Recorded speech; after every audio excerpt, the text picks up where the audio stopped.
Welcome to today's presentation on Future Generations University's Master of Arts in Applied Community Development. Thank you for taking the time to learn about what we have to offer. My name is Chris Roper, and I am the Director of Student Affairs at Future Generations University.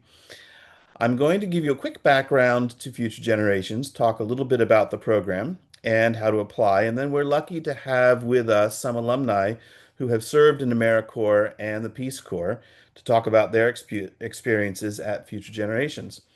So let's get into it. So what is Future Generations University? We are a small university headquartered in West Virginia. This is a picture of our headquarters on North Mountain in Pendleton County, outside of Franklin. We are focused on one thing, applied community development. What does that mean?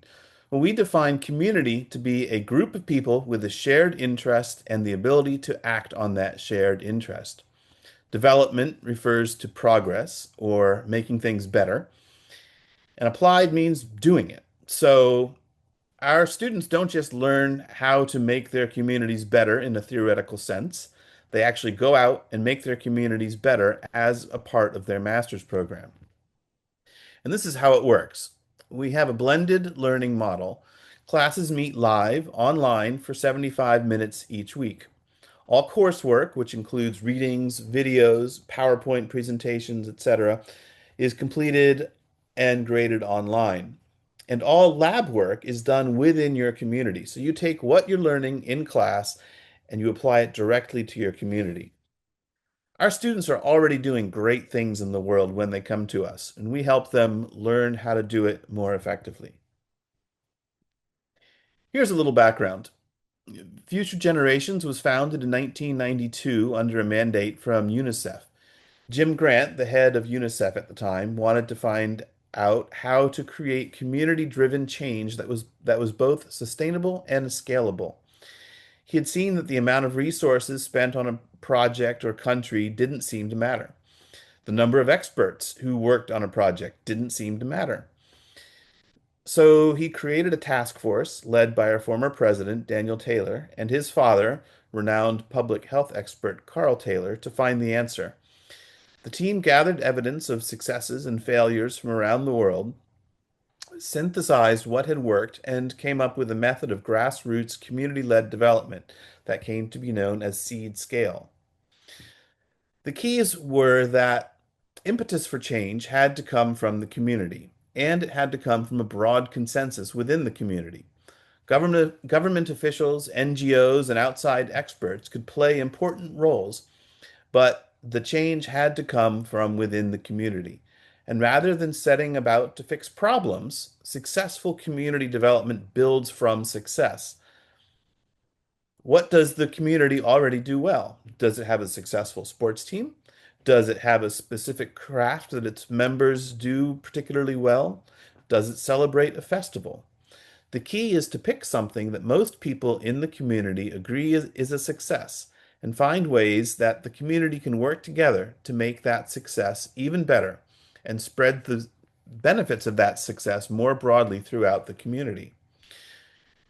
Future generations tried this method out in various places around the world and found universal early success, and so decided to become a graduate school to train community development practitioners in seed scale. The graduate school was accredited by the Higher Learning Commission in 2010 to offer a Master of the Arts degree in Applied Community Development. We now have alumni in 42 countries around the world with affiliated NGOs in Afghanistan, Nepal, India, China, Appalachia, Ethiopia, and Haiti. Here's a list of the courses that we currently offer. 4 courses are required for the master's: Introduction to Community Change, which is the seed part of seed scale, Taking Impact to Scale, which is the scale part, Social Research Methods, and Synthesis and Integration. The intro course and Taking Impact to Scale need to be taken sequentially, and Synthesis and Integration needs to be taken in the last or second to last semester. Not all classes are taught each year, but these 4 are. The master's degree is a minimum of 32 credits. So, in addition to the 12 credits from the four required courses, you'll earn 20 credits in other ways. You can take all taught courses, or you can do an independent project or an internship, which we'll talk about a little more in a bit. In addition to the regularly taught semester courses, we offer residential field courses, which are short-term educational travel opportunities. So next January, we'll study examples of community development projects in Nepal. And in the summer of 2026, we'll explore Uganda, looking at Future Generations University alumni-led development projects around the country. Here's another way to visualize the degree, highlighting the flexibility. You take the four required courses, usually over 4 semesters, then you build the rest of the degree however it best fits your interests and needs through a combination of taught courses and experiential learning in the form of independent projects and or residential field courses.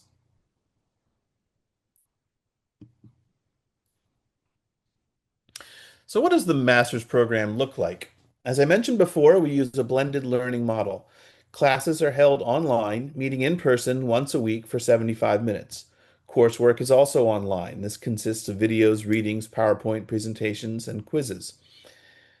Perhaps most importantly, your lab work is done in your community. You take the concepts that you learn in class and apply them directly to the work you are doing, either as a part of your job or in your volunteer community work.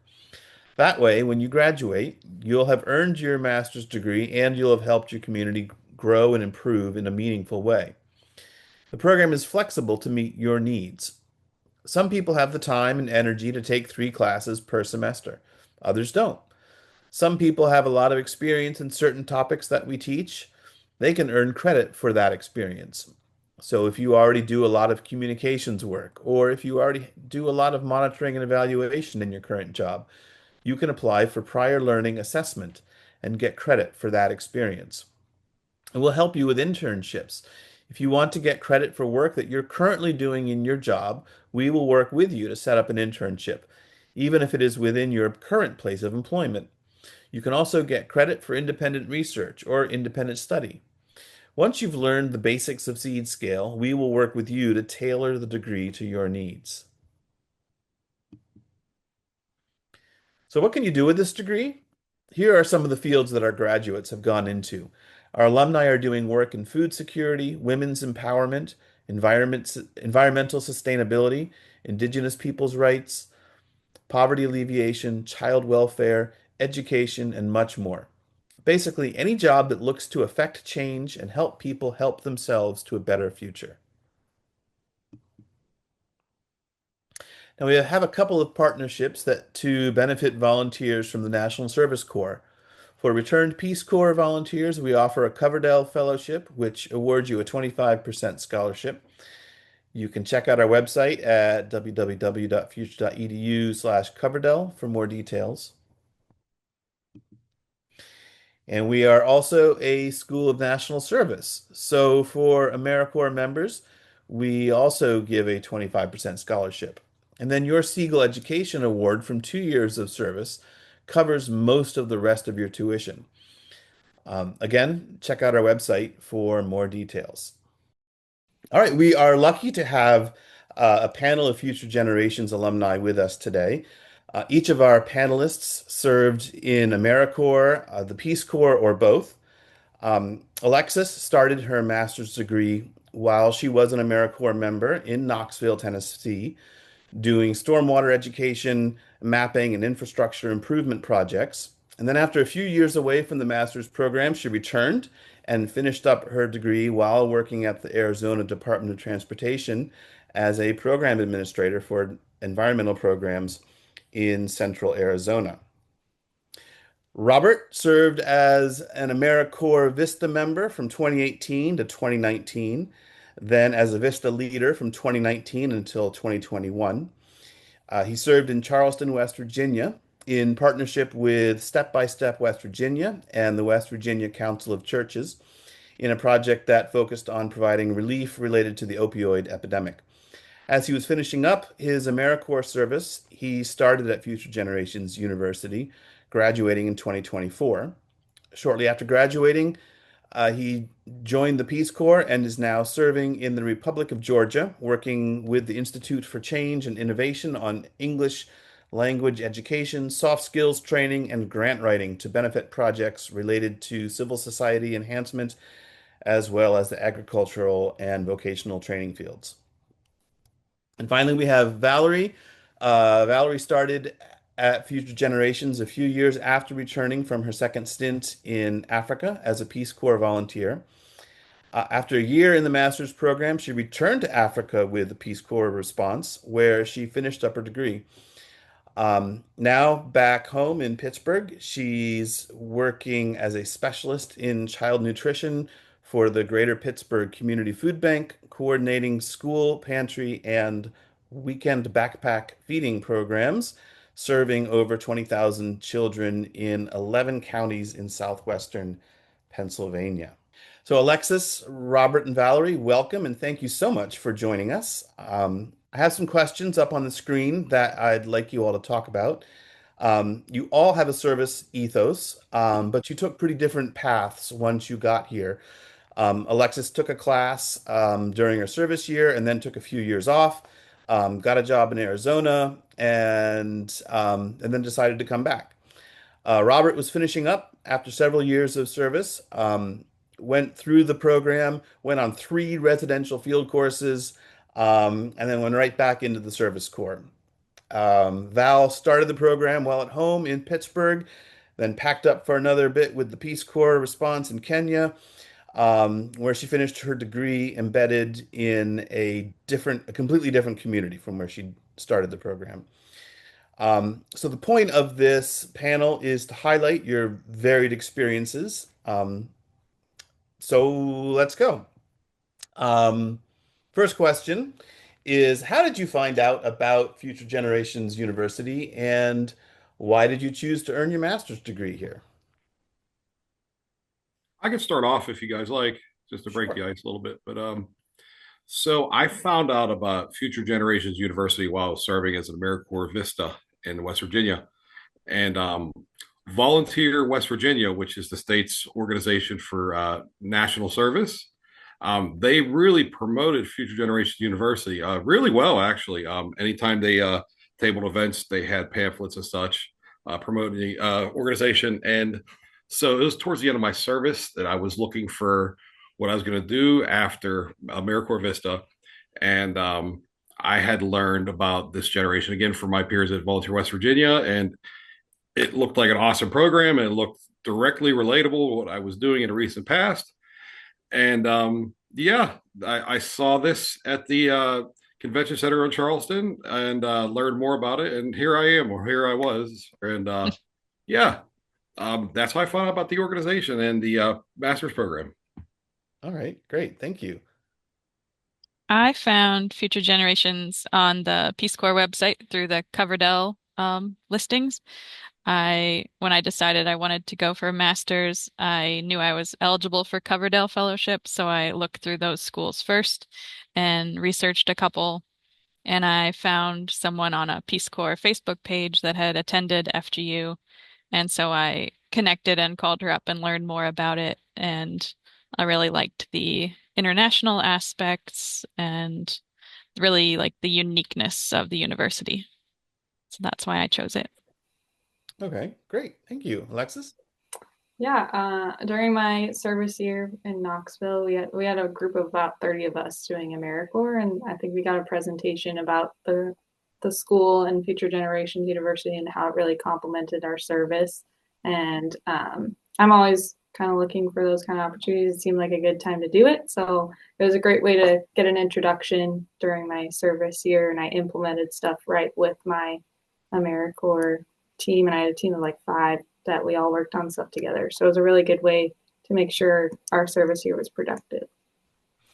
So then, Alexis, you then took time off from the program. What made you, it was a couple years later, what made you say, "Oh, I think I want to go finish this thing up"? Yeah, I think after I finished my service year, I did an engineering training program, which wasn't as complimentary, and I was kind of trying to get my feet under me as far as life goes. So when I got settled in Arizona, like you said, and I got a more consistent job, I I started getting responsibilities in environmental compliance, and I missed that aspect of having a class to give me new ideas and kind of discussing with peers and things like that. And I just decided it was time to come back and finish it out, and it really benefited that part of my career. So Oh, great. Thank you. Um, so what surprised you the most during your time as a student at Future Generations University? I think the thing that surprised me the most was just how much ground I covered. Like you said, I mean, it took me a little bit to get my degree, so I was going through a lot of different responsibilities in my career.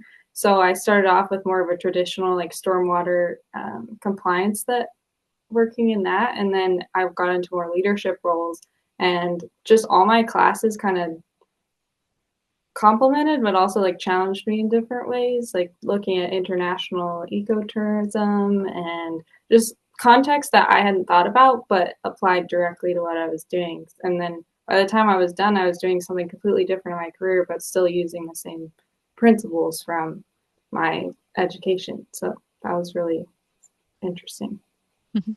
That's great.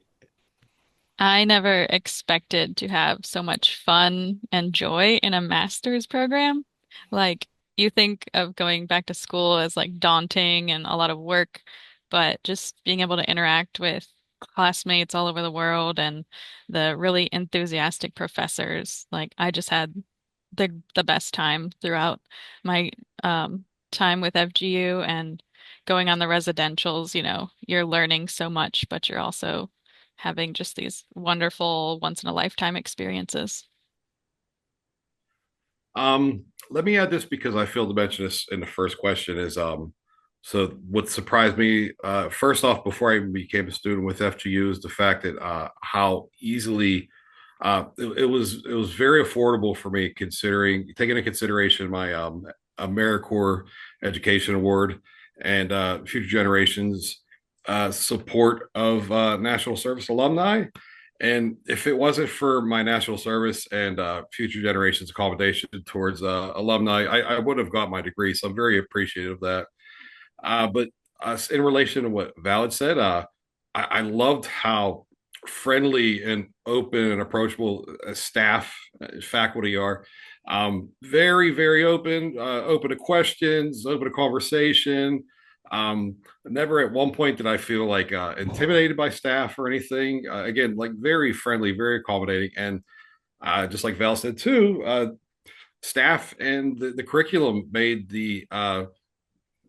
my master's degree fun and enjoyable. And also too, relation to Val said, I met some really cool people that were my peers as students in the program. All right, great. So what do you feel was the most important lesson or skill that you learned as a student? If you can, and if you can't think of just one, then it's okay to list them all if you want. And whoever wants to take it.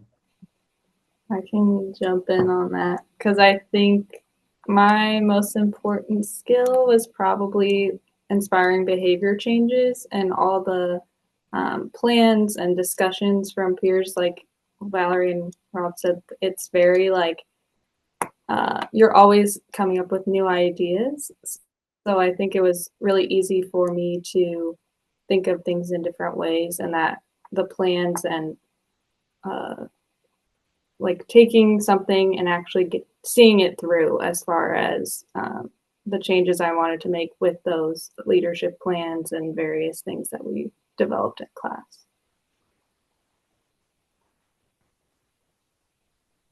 One thing I've been utilizing heavily in my role right now is logical frameworks that we learned in monitoring and evaluation. Everything we're doing, we're coming up with goals, objectives, activities. So just understanding all the details behind that and getting those right um, tends to impress the higher ups in my organization. Um, yeah, I don't want to get into the next question, but like Okay. also like using seed scale to encourage my partners to expand their circles and use like the three-way partnership, um, reaching out to their admin, to their local government, bringing in nonprofit expertise, and then, like getting other like-minded individuals to help them with their programs rather than just running it alone, which is a very American thing to do. Yeah. Um, what was most important to me, that I'll probably carry with me forever, is just the fact that most people underestimate the value of human energy as currency.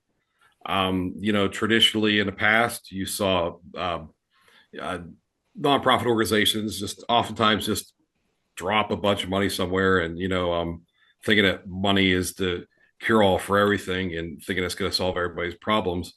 Uh, but we learn it doesn't work. Although money is very important, I'll never deny that.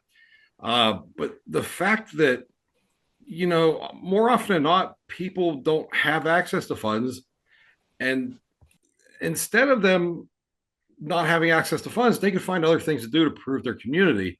Again, through aspirations and motivations, and human energy as currency. For example, if you don't get funding to do some project like to fix roads, people could do other things in order to improve their community, uh, beautification projects, such like that. So, uh, again, the value of human energy as currency, and just knowing the fact that while money is important, you could make your community a better place without it. Yeah, great. Um, so the last question I have on the screen is how has your experience at Future Generations impacted how you approach community development with your current roles, or helped you secure the position you are currently working in right now? Val, you sort of touched on that already a little bit. Did you have anything to add to that, or not really? I wanted to talk a little bit about the context relating to Peace Corps. Like, I was doing my work for school while I was serving, and the only way I was able to do that was because I had the right time change. So classes were right at the end of the day, so I could leave my job in Kenya, my Peace Corps job, and then go into class without interrupting my Peace Corps responsibilities. But um, like the Peace Corps model of development, the current one kind of aligned perfectly with method of development we had learned in school. And so I thought that was really interesting to have that background knowledge already. It was from the Mountain Institute's method, community development. And so, yeah, just using the skills you learn, in it just goes perfectly together with what you're doing in your service role in Peace Corps. Okay. I think for me, what we use around here is there's 99 ways to say yes and only one way to say no. And I think Future Generations University like really taught me to be that person. So when I was looking to move up in my agency, I was known as like the yes person, and I took a role that dealt with those experiencing homelessness. And in a transportation agency, there's not a lot of experience in that. So a lot of people had spent a lot of time saying, no, we don't do that. And I learned, okay, where are the partnerships of who does this and who can help us, and built those partnerships. And it was through that context of my education that I knew to kind of look for those things. And I think that really got me far in what I do now. So, Oh, great. Something that I learned at Future Generations University, which is something that's also always been a part of me, but again, just learning more in detail, in a master's program, I'm able to just better incorporate this throughout, and incorporate to the future work, is just the fact that you can't underestimate or take for granted community members in regard to trying to do a community development project because people like to be involved in something that's going to benefit their community, and it creates a better sense of community if you're involving community members as opposed to, again, like I mentioned before, about just dropping funds or resources and saying, hey, here you go, see what happens. But also, to the fact is, nobody likes being talked to like they're being talked down to, like someone's giving them orders or directions in regard to anything, but especially in the community development project. So instead, you treat community members as peers and not sort of like just the public, and you give them an invitation to actively participate. And again, like I said, just giving people that sense of purpose really is useful and should be utilized more often in community development. Awesome. Thank you guys. So a couple questions that I don't actually have on the screen, but I just wanted to throw them out there and see what you had to say about them. Was so two of you, Robert and Val, have been on our residential field courses. Robert went on three. And I think you stayed around a little bit longer just to get onto that third course, which was great to have you on. And Val went on two. Can you talk a little bit about your experiences there? How did that add to your overall experience at Future Generations? Personally, I am a very hands-on learner. So when you just tell me to read something or, study about it, it's not gonna set in. So going and seeing people doing things on the ground and learning how they started the initiatives and how it's going now was really incredible. And, working in the international development context while I was learning from people in international settings was also really valuable. So I could take those lessons back and share them with my community in Kenya. All right. Uh, Very similar to what Val just said is the fact that we could talk about something in theory and lecture all day and for weeks on end, but to see examples like people's actual work, to see people's fruits of their labor, and to pick their brains a little bit is very, very helpful. Again, like I said, because it just serves as iteration to what you're trying to accomplish. And also too, going to these other places made me much more humble and appreciative of what I have and what I have access to. The first residency I went through was through Appalachia, and while I have experience in Appalachia, and technically I am an Appalachian, um, it still was nice to see this again, people reaping the fruits of their labor, and to see something have life, something that was once just a thought, or just something on paper or in someone's brain.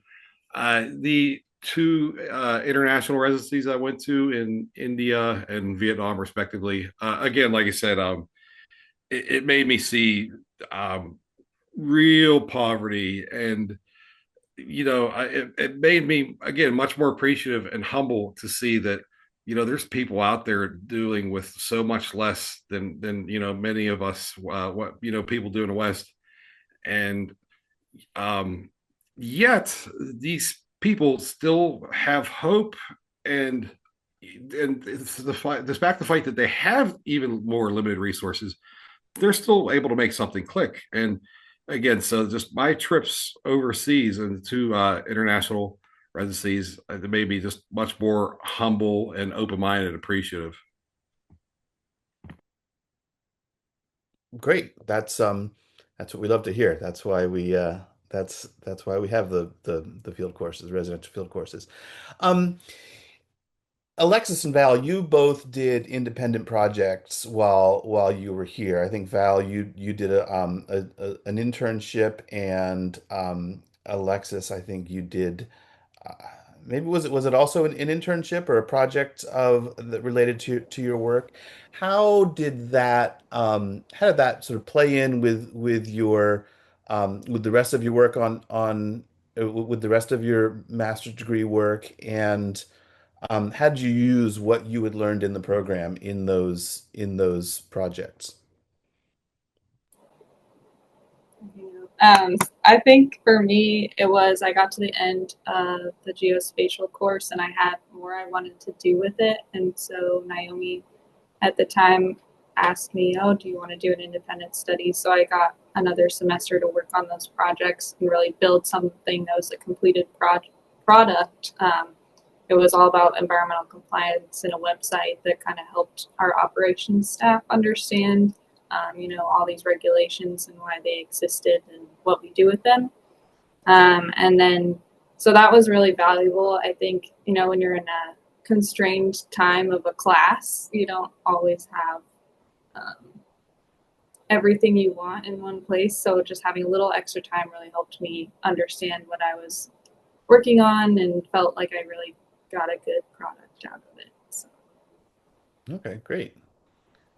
Yeah, mine was similar, wanting to further what I had already started in my base courses to keep the momentum going and to do some hands-on practice with fundraising tactics for a local nonprofit that was trying to start up. Um, and then when I came back from Kenya, I was really happy to find that the initiative that we had started existed. They made all these wonderful cooking videos, nutrition education for the food bank where I work now. So I see them on the screens every day. That's great. Um, um, So I have one last question. All of you were working and doing various other things while you were students here. How did you balance sort of school and work and life during your time as a student? I hit it hard off the bat during COVID when I had just lost my full-time job. So I Mhm. went in full-time to begin with, which, not everyone can do at this point in their life unless we have another global pandemic. Um, not gonna happen. So, yeah, took care of a lot while I was not fully employed, just doing part-time work and part-time, volunteering and using both of those, the work role and the volunteer role in my coursework. So Mhm. that was perfectly placed. And then once I knew I was going back to Peace Corps, I dropped down to more part-time classes so that I could manage both Peace Corps and schoolwork. Okay. And similar to what Val had said, I have a regret, and I wish again, hindsight's 2020, but my first semester, which was also Val's first semester, I took 9 credits. I went full time, and it was difficult to balance life, work, school, everything else, but it was manageable. But the one thing, if I could do different, is I would have changed my workload on my first couple semesters, because it turned out at the end that I I got a little bit too ahead of myself, and then I was limited in the amount of classes I could take, because what was being offered during which semester, and also the fact that I didn't need that many more credits.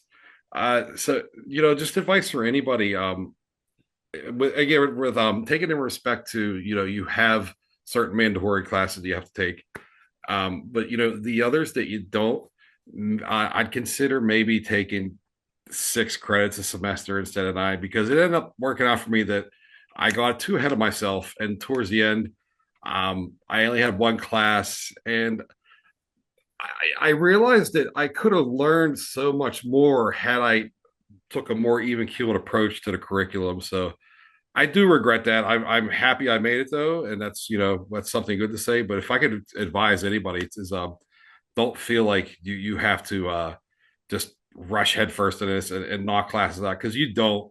I would advise someone again, if possible, depending on circumstances, to feel free to take a slower course, slower pace in regard to the curriculum. I think you would learn a lot more. That's a really good point. Yeah, thanks. Good, Alexis. Sorry.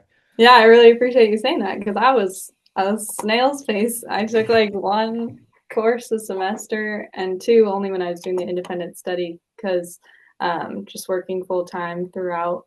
And I thought it was really helpful. A lot of my professors, if there was a curriculum or assignment that I was struggling with, I could go to them and kind of be like, okay, this isn't really fitting with what I'm doing, but if I do it this way, it's something I'm working on in my current career. So then it doesn't, you're kind of double dipping with what you have to do at work and getting credit for that in class and then making that better overall for both sides. So I really appreciated kind of the flexibility of, okay, maybe it doesn't apply here, but how do I apply it in this way? And I thought that this program really helped me do that.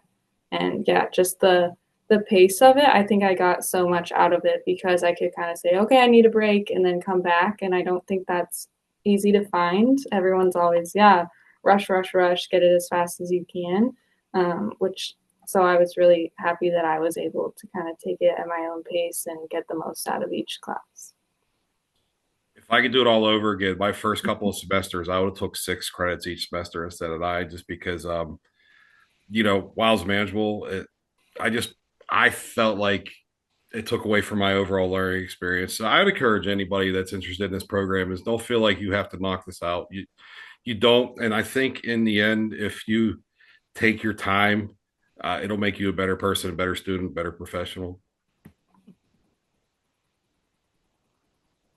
All right. Well, thank you all so much. I learned a lot from listening to you, and it's always a joy to hear what you have to say.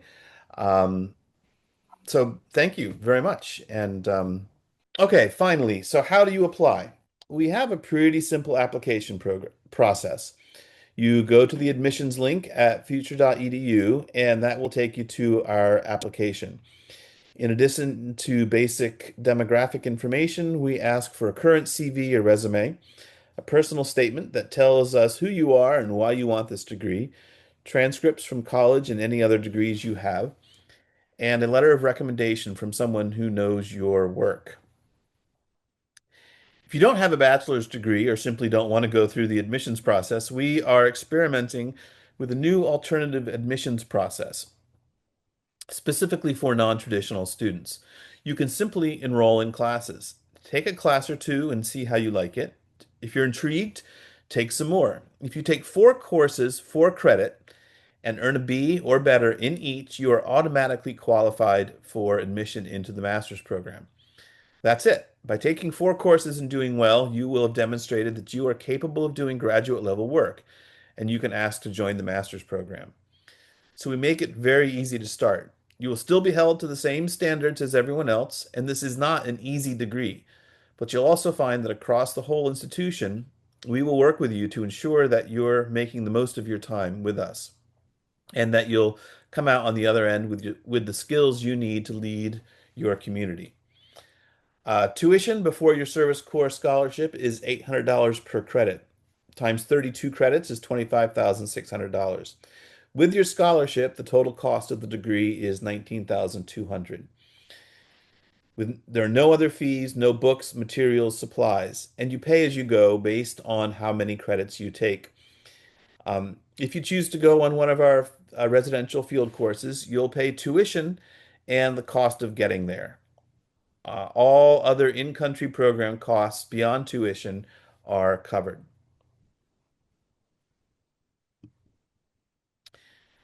So that's it. I am happy to answer any questions that you have.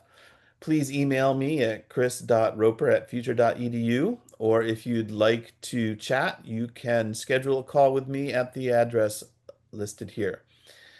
Thanks for watching, and thank you again, Alexis, Robert, and Val, for joining us.